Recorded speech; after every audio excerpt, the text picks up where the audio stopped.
Kapainvan hun sa ngahian ring natlaing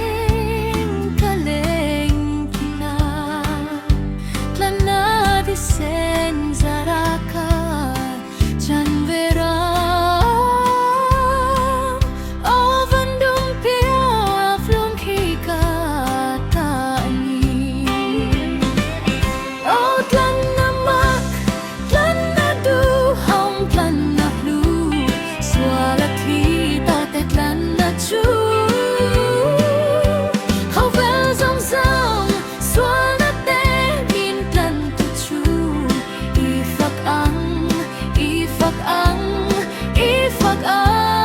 gu kan nau nei zong le thiam tau ten ifak ang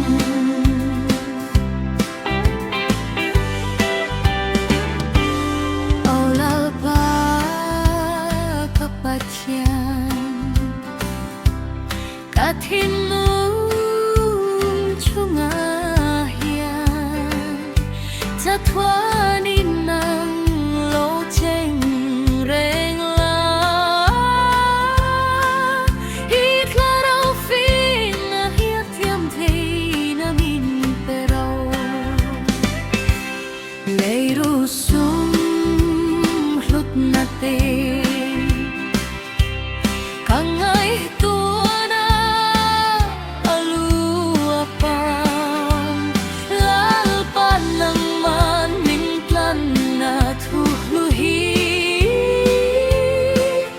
au hiat chua thiam thai na fin na min pe zelang che au tlan na ma tlan na du hom tlan na lu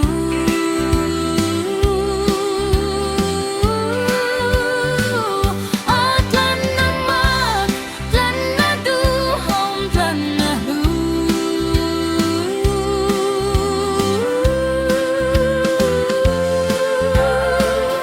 ifak chamang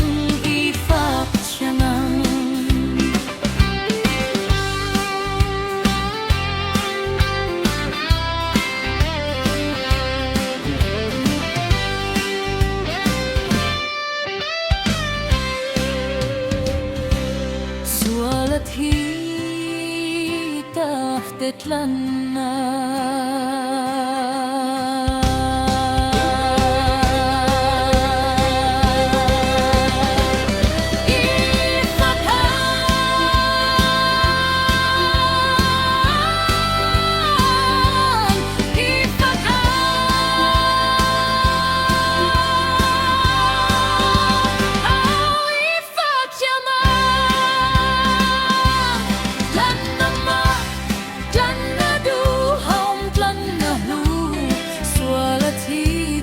Tlan